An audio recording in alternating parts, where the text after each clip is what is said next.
যোগ্য নাই। আর স্যার আত্মকর্মীর ক্ষেত্রে দুইটা আবেদন আমাদের মোটামুটি ভালো আছে। এখানেও স্যার যে ফারুক হোসেনের।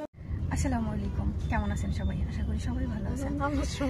আজকে আমরা হচ্ছে ম্যামের সাথে কথা বলাই দিব এবং আমাদের মানিকগঞ্জে একটা প্রোগ্রাম ছিল, সেটার মূল বিষয় কেন ছিলাম, কি জন্য ছিলাম, এটা নিয়ে। আজকে হচ্ছে আমাদের জাতীয় যুব পুরস্কারের বাছাই কমিটির একটা মিটিং ছিল, জেলা কমিটি, যার সভাপতি ছিলেন জেলা প্রশাসক মহোদয় এবং সদস্য সচিব আমাদের উপপরিচালক যুব উন্নয়ন অধিদপ্তর মানিকগঞ্জ। সেই কমিটিতেই ইতিকে আমাদের এই কমিটিতে রাখা হয়েছে একজন সরকারি একটা কমিটির সদস্য হিসেবে, বাছাই কমিটির সদস্য হিসেবে ইতিকে রাখা হয়েছে। যেহেতু ইতি যুব উন্নয়ন অধিদপ্তর থেকে বিগত বছরে কত বছর জাতীয় যুব পুরস্কার অর্জন করে, সেই হিসেবে তাকে আসলে সম্মান জানানোর জন্যই আমাদের জেলা প্রশাসক মহোদয় তাকে এই কমিটিতে কোঅপ করেছেন এবং সে অত্যন্ত সফলতার সাথেই এবং সুন্দরভাবেই কাজ করে যাচ্ছে। আমরা তার সফলতা কামনা করি। ধন্যবাদ। আমাদের ওইখানের অফিসটা ঈদের আগে 4 তারিখে অফ না? 4 তারিখ পর্যন্ত অফিস, 4 তারিখ পর্যন্ত, কিন্তু 4 তারিখ আর খুলবে কবে? চলে যাবে 4 তারিখ আসলে 15 তারিখ পর্যন্ত বলে 15 তারিখে। আমি স্যার যে যাবো তো ওই ইয়ার পরে আর যাওয়া হয় নাই, এই জন্য আর কি।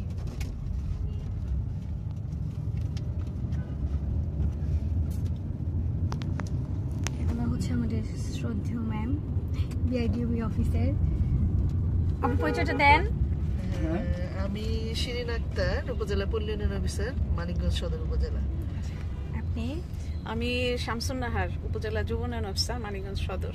আচ্ছা, তো এখানে হচ্ছে আমরা আজকে ডিসি অফিসে আসছিলাম, একটা আমাদের একটা ইয়া ছিল, মিটিং বলেন, সেখানে ছিল। তো আমি প্রাউডলি তো যে এখানে মানে খুবই ভালো লাগছে আজকের বিষয়টা। যদিও খামারি না হইতাম, উদ্যোক্তা না হইতাম, হয়তো এমন এমন মুহূর্তগুলো আমরা কখনোই পেতাম না, এটাই।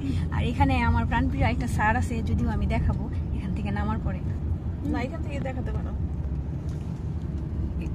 যদিও স্যারকে দেখলেই সবাই চিনতে পারবেন এক নজরেই, কারণ সবাই বলেন যে মনির স্যার আমাদের এখানে আছেন, আপু আপনার কথা বলছে, আপনার কথা বলছে। এই হচ্ছে আমার শ্রদ্ধেয় স্যার।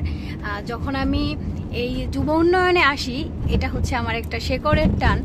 তো সেখান থেকে আমি ট্রেনিং নেই। তো ট্রেনিংয়ে হচ্ছে আমাদের স্যার তখন তো ট্রেনার হিসেবে ছিলেন স্যার, তাই না স্যার? আপনি কেমন আছেন? সে আগের মতোই আছেন? স্যার কত বছর হয়ে গেছে? অনেক বছর, হ্যাঁ, দেখতে দেখতে 9টা বছর চলে গেছে যদিও, কিন্তু স্যারকে দেখার পর 1 মিনিটও মনে হয় নাই যে জীবন থেকে 9 বছর চলে গেছে।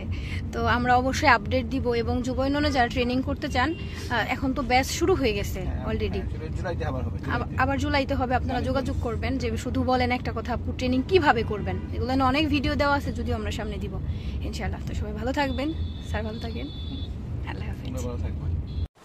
আসসালামু আলাইকুম, কেমন আছেন সবাই? আশা করি সবাই ভালো আছেন। বৃষ্টির মধ্যে খামারের অবস্থা খুবই খারাপ। তো আজকের ভিডিওটি হচ্ছে, যারা আপনারা আশেপাশে যদি মিস্ত্রি থাকে না, যে কাঠমিস্ত্রি যারা হচ্ছে ঘরের কাস্টিংয়ের কাজগুলো করে, আমি তাদের দৃষ্টি আকর্ষণ করতেছি। যদি আমার ভিডিও দেখে থাকেন, আমাদের আশেপাশে যদি হন, কাইন্ডলি তারা আমার সাথে একটু যোগাযোগ করবেন। আমি নাম্বারটা দিয়ে দিচ্ছি। আমার খামারটা ঠিক করব, কিন্তু আমাদের দিকে আমি ওইভাবে কোনো লোক পাচ্ছি না। আর আব্বা কালকেও হচ্ছে বিকেলবেলাও লোক খুঁজতে গেছে, এর আগেও বৃষ্টি আসার আগেই, মানে ঝড় বৃষ্টি আসার যে আগের যে সিজনগুলা, তখন থেকেই খুঁজতেছে। কিন্তু আমাদের দিকে এমন মানুষগুলা নাই। আমাদের দিকে হচ্ছে আপনার রড মিস্ত্রি, যে মানে ইয়ের কাজ করে না, রাজমিস্ত্রি, ওদের, কিন্তু ওদের দিয়ে তো আর টিন ভালো করা যাবে না, তাই না? এই টিনগুলো এক সাইজ করে দিয়ে তারপরে হচ্ছে আপনার একদম পুকুরের মধ্যে মানে পানির সিস্টেমগুলো দিব আর কি। পানি পড়ে খামারে, কিন্তু কোনোভাবে আমি এই লোকগুলো ম্যানেজ করতে পারতেছি না। আর আমাদের এলাকাতে একজন মানুষ কাজ করে, মানে ওনারা 2-3 জন গ্রুপ মিলে, কিন্তু আমার ভুট্টার সিজন, ধানের সিজন, এর জন্য ওনারা হচ্ছে আপনার এই কাজগুলো এখন নিতে পারবে না। এখন ওনাদের সুযোগ সুবিধা মতো তো মানে নিতাম, কিন্তু এখন তো বৃষ্টি শুরু হয়ে গেছে অলরেডি। আর বৃষ্টি তো বুঝেনি যে মানে বৃষ্টি যখন নামা শুরু করে তখন প্রতিদিনই আসে, আবার চাইলেও অনেক সময় পাওয়া যায় না, এমন একটা সিস্টেম। তো আমি আমার নাম্বারটি একটু দিয়ে দিই, যারা যদি থেকে থাকেন এইভাবে একটু আমার সাথে যোগাযোগ করবেন। আমি হচ্ছে মানে কাজ করাবো। হ্যাঁ সর্বোচ্চ আমাকে মনে হয় 2-3 দিন সময় দিলে হয়ে যাবে, মানে দুজনে যদি করে এরকম হয়ে যাবে, বেশি টাইম লাগবে না। হ্যাঁ নাম্বারটা আমি একটু বলে দিই, 01733688194 এই নাম্বারটা। তো খামারে হচ্ছে আপনার মানে খুবই একটা অবস্থা, এই যে এই সাইডে পানি নাই যদিও, ওই সাইডে হচ্ছে আপনার আছে, ওই সাইড থেকে পানি পড়ে, আবার এই সাইডে পড়ে না, এটা ভালো করা হয়েছে। তো মানে নাম্বারগুলা দিয়ে দিচ্ছি, যদি আরেকবার বলে দিই, 01733688194 এটা হচ্ছে আমাদের নাম্বার। এই নাম্বারে হচ্ছে আপনারা ফোন দিবেন, যদি এমন লোক থেকে থাকেন কাইন্ডলি যোগাযোগ করবেন, ভালো হবে। কারেন্টের অবস্থা খুব খারাপ, কাল রাত খাবার দিচ্ছে রাতে, এগুলো হচ্ছে আপনার খেয়ে ফেলছে সব, করতেছে ফিরে শোনা, ক্ষুধা লাগছে, কী করবো কর, নাই কারেন্ট, হাঁস ভাঙাইতে পারতেছে না। দেখি ওই পাশে আর গেলাম না, আজকে কি নিম্নচাপ শুরু হয়েছে কিনা বুঝতে পারতেছি না, এমন বৃষ্টি, অবস্থা খুব খারাপ, ঝিরি ঝিরি বৃষ্টি মারাত্মক বেশি। এটা হচ্ছে আমার প্রেগনেন্ট গাভী, প্রেগনেন্ট হয়েছে, সিমেন্ট দিচ্ছে আল্লাহর রহমতে, একবারেই রাখছে। আমার খামারে আল্লাহর রহমতে এমন জটিলতা খুবই কম, মানে সিমেন্ট দেওয়ার পরেই আল্লাহর রহমতে কনসেপ্ট করে। মাঝে মধ্যে হঠাৎ দেখা যায় যে